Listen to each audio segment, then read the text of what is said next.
La société de gestion d'actifs crypto HDEX envisage de lancer un ETF possédant directement du Bitcoin et de l'Ethereum spot. On en parle dans un instant.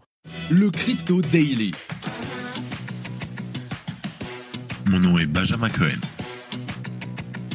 Et vous êtes bien sur le Crypto Daily. Le podcast qui traite de l'actualité crypto, NFT et métaverse. Dans vos oreilles, chaque jour, du lundi au vendredi. C'est Benjamin du Crypto Daily et j'espère que vous allez bien. Et donc c'est notre actualité principale aujourd'hui. On parlera aussi des critiques liées à l'airdrop de ZK Sync avant de s'intéresser à la nouvelle ambition du gouvernement salvadorien. Mais avant tout ça, et comme d'habitude, le coin du marché. Here comes the money. Here we go.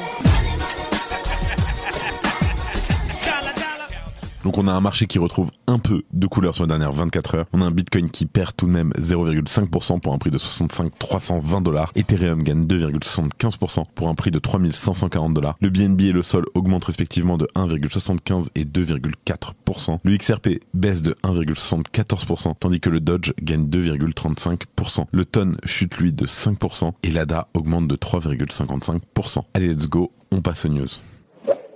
Et donc la première news, c'est HDEX qui annonce un ETF Bitcoin et Ether combiné. Alors déjà, qu'est-ce que HDEX ? C'est en fait une société de gestion d'actifs crypto et cette société, elle envisage de lancer un ETF qui posséderait directement du Bitcoin et de l'Ether en spot. Plus précisément, c'est le Nasdaq qui a publié la proposition via le formulaire 19B4 pour le compte de HDEX Nasdaq Crypto Index US ETF.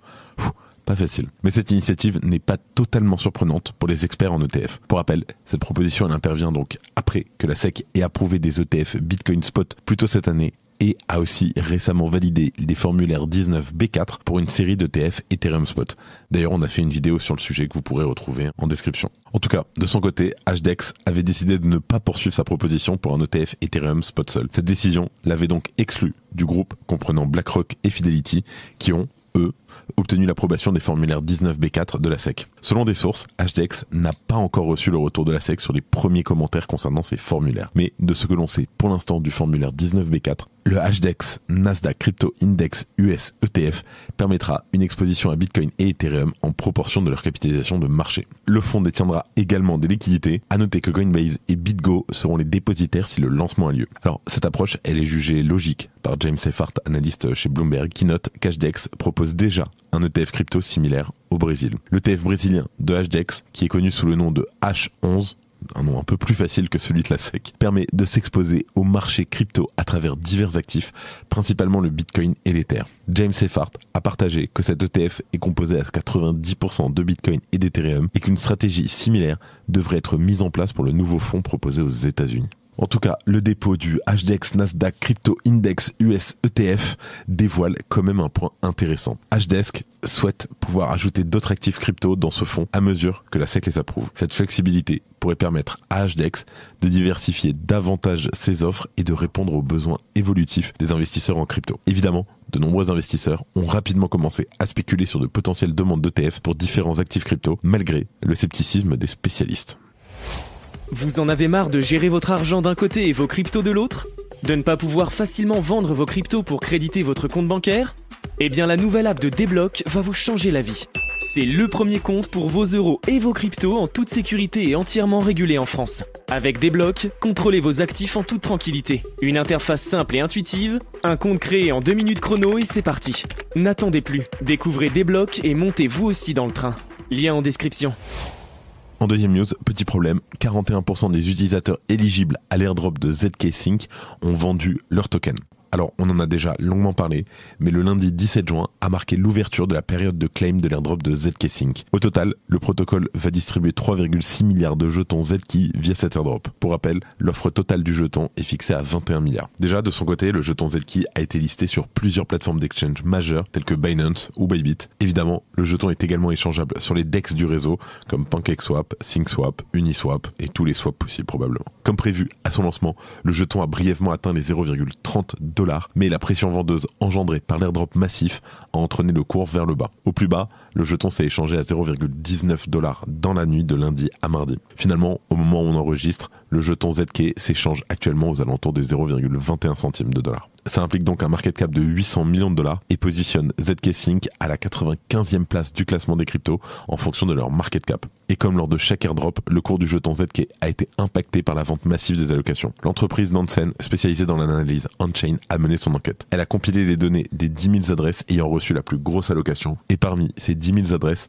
42,2% des utilisateurs ayant reçu un airdrop ont entièrement vendu ce dernier. En parallèle, c'est près de 30% des utilisateurs qui n'ont que partiellement vendu leurs allocations. Alors, bien qu'on ne puisse pas en tirer des conclusions définitives, il est quand même probable que ce comportement soit assez représentatif du comportement des investisseurs face à un airdrop. D'autant plus que de nombreux utilisateurs ont probablement tenté des stratégies de revente au moment du listing pour racheter les jetons à un cours inférieur. Alors, sans grande surprise, une partie de la communauté a exprimé son mécontentement concernant les critères d'éligibilité. Et face aux nombreux questionnements communautaires, ZK Nation a publié une FAQ complète afin de mieux expliquer les différents critères. Pour rappel, lors de son airdrop, ZK Sync a tenté tant bien que mal de récompenser les utilisateurs réels et de contrer les adresses cibles. De son côté, Binance a souhaité répondre aux utilisateurs qui n'étaient pas éligibles à l'airdrop. La plateforme d'exchange a annoncé un programme visant à distribuer les jetons ZK qui lui ont été alloués.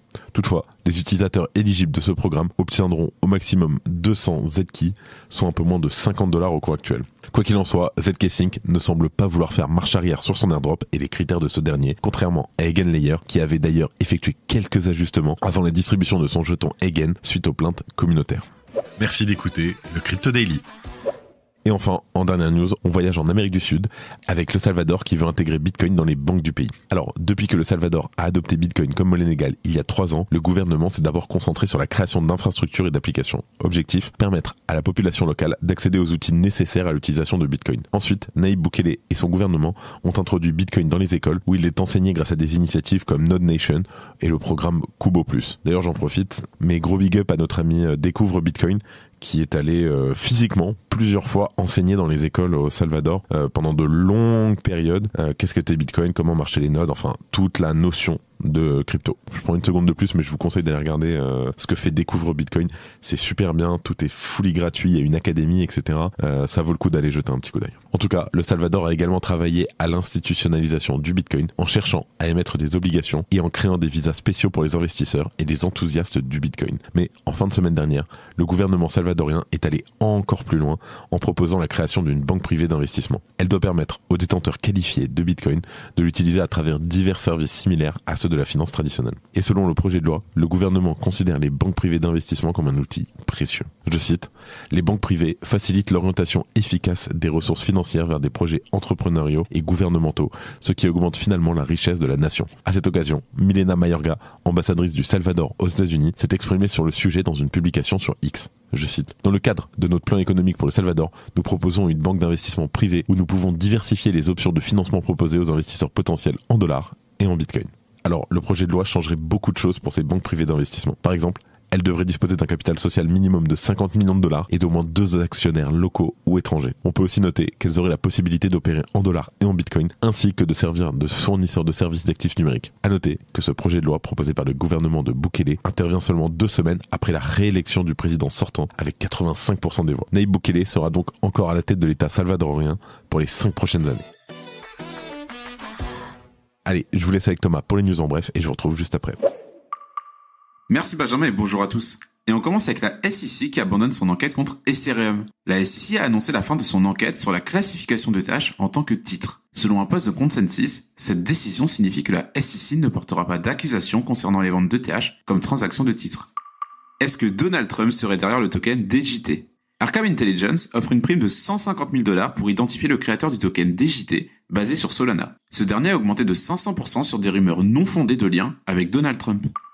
Nvidia devient la plus grosse entreprise au monde. Nvidia a surpassé Microsoft pour devenir l'entreprise la plus valorisée au monde. Avec une capitalisation boursière de 3,34 trillions de dollars, Nvidia devance désormais Microsoft et Apple. Une candidate aux législatives sans étiquette est pro-Bitcoin. Aurore Galvez-Orjol, entrepreneuse et professeure en école de commerce à Lyon, est candidate sans étiquette aux élections avec un projet centré sur Bitcoin. Elle considère cette crypto-monnaie comme un sujet politique important, touchant plusieurs aspects de la société. Et on termine avec le floor price des BAYC qui est en chute libre. Le prix du Bored Ape Yacht Club est tombé sous 10 ETH, surprenant la communauté NFT. Blur affiche de son côté un prix plancher de 8,95 ETH, tandis qu'OpenSea montre 9,49 ETH.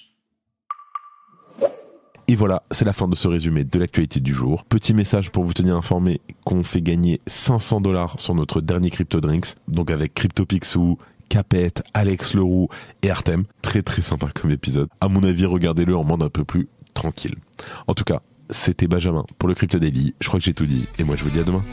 C'était Benjamin pour le Crypto Daily. Merci et à très vite.